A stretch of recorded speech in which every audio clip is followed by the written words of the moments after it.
Thank you very much. I'd like to call the meeting to order and acknowledge we are in Treaty 1 territory, the home and traditional land of the Anishinaabe, Ojibwe, Inuit, Cree, and Dakota peoples, and in the national homeland of the Red River Métis. Our drinking water comes from Shoal Lake 40 First Nation in Treaty 3 territory. I'd like to introduce the members of the panel this afternoon.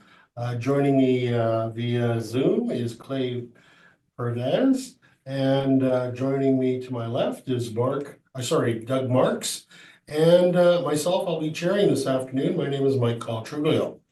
From the assessment department, we have Karina DeRockney, and the administrative personnel this afternoon is Fran Picotto. To the Zoom participants of the hearing, please note you are placed in the waiting room until your property is called upon. When it is your turn, you will be admitted into the meeting. Kindly follow along on the City of Winnipeg Border Revision YouTube channel for the hearing process. Once the host admits you into the hearing, please close or mute your YouTube player. You will then be permitted to speak with respect to your property. Once your hearing has concluded, you can leave the meeting. We will be hearing application for revision of the business assessment roll in accordance with the Municipal Assessment Act and the City of Winnipeg Charter. The matters for which revision is requested have been described in each application, and we will limit discussion to those matters. The statements that are made at this hearing are sworn testimony, and anyone speaking to the matters must be sworn in. Be advised that comparisons of assessments of properties are not considered evidence of market value by the Board of Revision. The Board of Revision is appointed annually by council and is independent of it and the city administration. It makes its decisions on the basis of evidence provided at this hearing and issues a written order that will be mailed to all parties as soon as possible. Please note that the board's decisions with respect to an application may be appealed to the Manitoba Municipal Board if matter pertains to assessed value, or to Court of King's Bench if matter pertains to the application of exemptions. From taxation. Should you wish to appeal, information on how to do so will be included with the board's order. With respect to the hearing process, I will confirm the points of appeal with your property to be addressed with each applicant following the swearing in. We will then have the assessor's testimony followed by questions that the applicant may have, and then the applicant's testimony followed by questions. Each side will have an opportunity to summarize if they wish. Once all evidence about the application has been brought forward, the applicant may leave. The process will repeat for each item on the docket today. The session will close after all applications have been heard, and the board will deliberate in private and make its decisions. You'll receive the board's decision by registered mail as soon as possible. As information, all public hearings are live streamed, recorded, and will be part of the public record. We'll be hearing items 2, 5, and 10 through 12 on our docket today. Ms. Picotto, please affirm the assessor and the applicant's testimony. Sure. The applicant for the first item is not present. Okay. So, would you like to move that item? We should move that item to the bottom of the list then, absolutely. Okay. That being item number 2. Yeah. Madam Assessor, please state your full name. Karine DeRockney. Do you affirm that the evidence you're about to give at this hearing is the truth, the whole truth, and nothing but the truth? I do. Thank you. Mr. Applicant, please state your full name. Marcelo Navarro. Do you affirm that the evidence you're about to give at this hearing is the truth, the whole truth, and nothing but the truth? I do. Thank you. Well, Mr. Rodney, I believe we are going to then start at item number 5, which is 57 Bannister Road. If you'd like to walk us through your presentation, that would be greatly appreciated. Of course. Thank you, Mr. Chair. This is for file number 24-4827 for the address of 57 Bannister Road. The business assessment ID is 56877 for the roll year of 2025 with the April 1, 2023 market value We have a total annual rental value of 55,080. But we would like to accept Mr. Navarro's suggested value of 53,040. And the reason for that, Mr. Rockney, please? We were able to review the actuals and are in agreement of changing the rent from $6.84 to the actual rent of $6.50.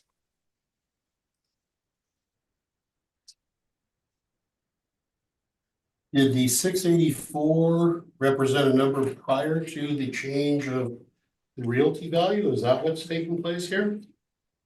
I believe so. I believe so. All right, questions, Mr. Navarro? No questions, Mr. Chair. Thank you. And Mr. Pevez, would you like to have any questions? I have no questions, thank you. Mr. Marks, questions? And no for me, thank you, Chair. And I think mine are now asked and answered, so Mr. Navarro, it looks like you are recommending $53,040, and it appears that the assessor now is agreeing with that number. Correct. All right. Therefore, I think we'll move on to the next item if everyone seems to be nodding in agreement. Thank you both, that's much appreciated.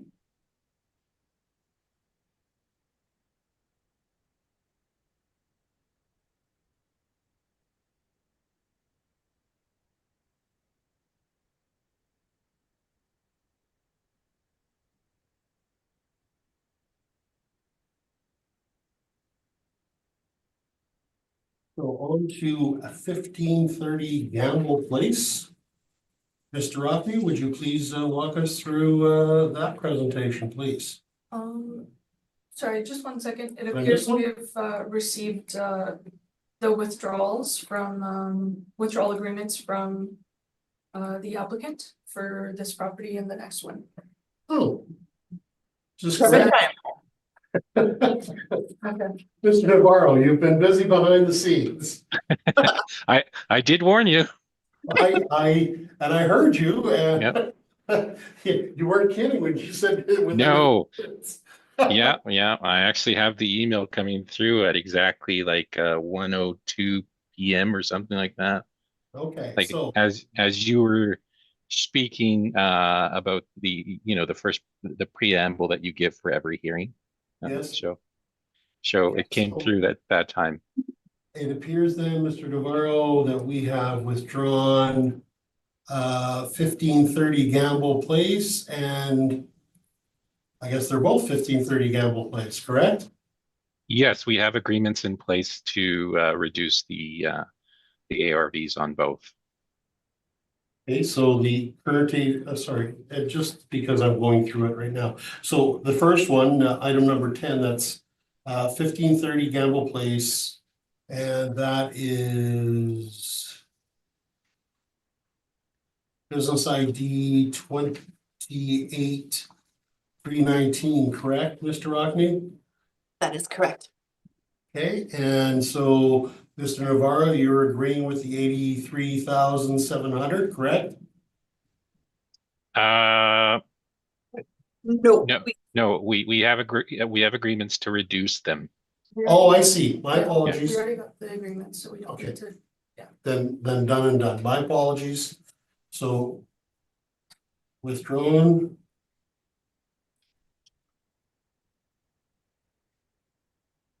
And same thing for the second 1530 Gamble.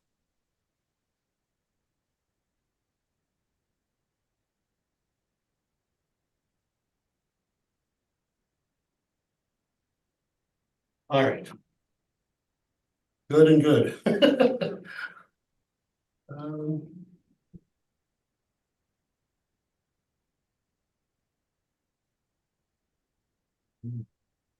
Moving right along. Bear with me for a moment. So I guess we're down to item number added 12, I guess it is. Yes. That being 227 Lawson Crescent, is that correct, Mr. Rockney? That's correct. Okay, and it appears you do not have some sort of agreement on that, correct? We don't, correct. Okay, If you would like me to comment, we were waiting for approval to withdraw it, so we will be just asking for confirmation on this file. okay, well, let's have the basics read into the hearing, and then we'll go from there. Thank you. Go ahead, Mr. Rockney. For file number 24-4680 for the address of 227 Lawson Crescent, business assessment ID 55630. The owner is Urban Mine Incorporated. For the roll year of 2025 with the April 1st, 2023 market value of total annual rental value of 95,640. There is a total area of 7,324 square feet, broken down into two premises. The first being 4,000 square feet. The base ARV is 48,280. The $12.07 per square foot. All of the areas, or this area has all of the occupancy costs except partial AC of 1,593 square feet. Giving the total occupancy cost of $9,933 with the annual rental value of $58,200. The second premise is 3,324 square feet, providing a base ARV of 28,487. That square feet has $8.57 per square foot. The whole premise area does have all of the occupancy costs, providing the total occupancy cost of $8,975 with the annual rental value of $37,440. Those two premises add up to our total annual rental value of $95,640.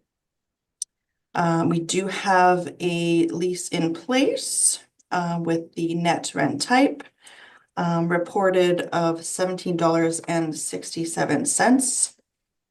And we've provided some comparables with a range of lease start 2019 to 2022, a lease term of 1 year to 10 years, a range of 3,200 square feet to 7,200 square feet, and a reported rent of $10.29 to $18 per square foot.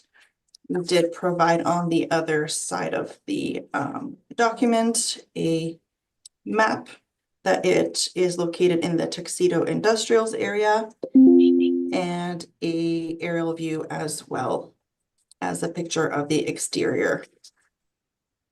And that is my presentation. Thank you very much.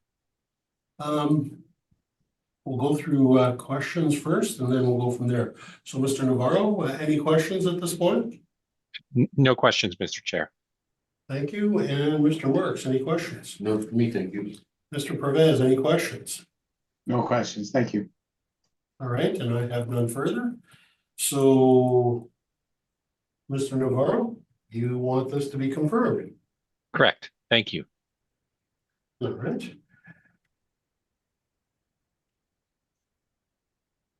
Well, then, Mr. Navarro, I believe that your business is done here. I believe so. Thank you very much for your time and have a good day, Thank you very everyone. much, and good day to you. Thank you. Have a good afternoon. Thank you.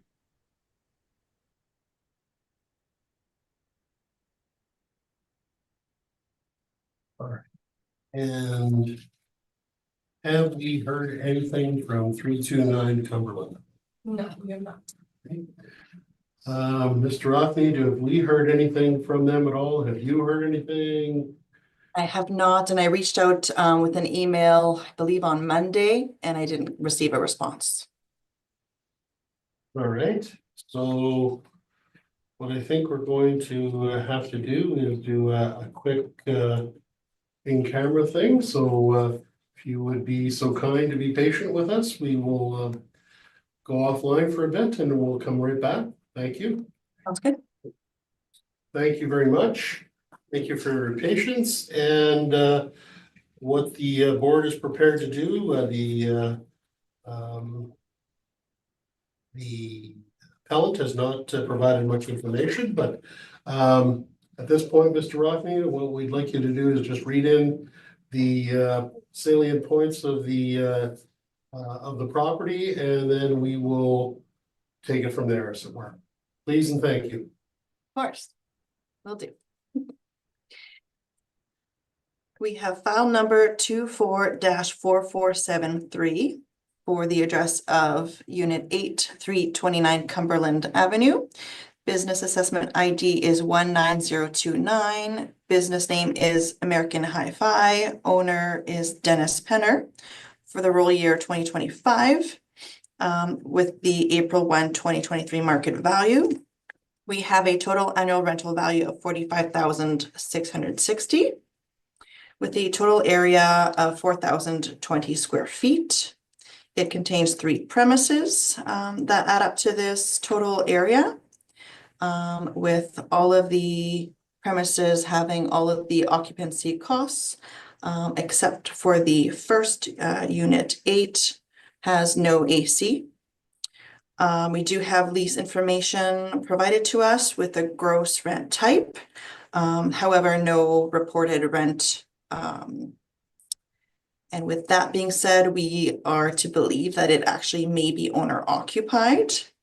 We did provide some comparables below with a range of 2018 to 2022, lease term range of 2 years to 5 years, with the range of 1,317 square feet to 3,946 square feet, and a range of a reported rent of $7.50 per square foot to $10.25 per square foot.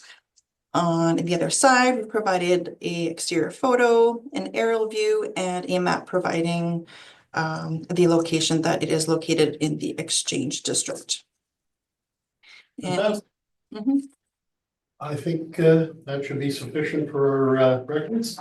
So we will take the matter under advisement unless the panel members have any questions at this point, just to make sure we've dotted all the i's and crossed the t's. Mr. Marks, any questions just in case? None for me, thank you. Good. And Mr. Perez, any questions? I have no questions. Thank you. And neither do I. So, Mr. Rockney, I appreciate your submission this afternoon and your hard work on this docket. Apparently, you've whittled it down quite significantly. So thank you very much. Welcome. Thank you for all your time. Yeah, no worries. Have a great day. You too, everybody. Thank you very much. Bye.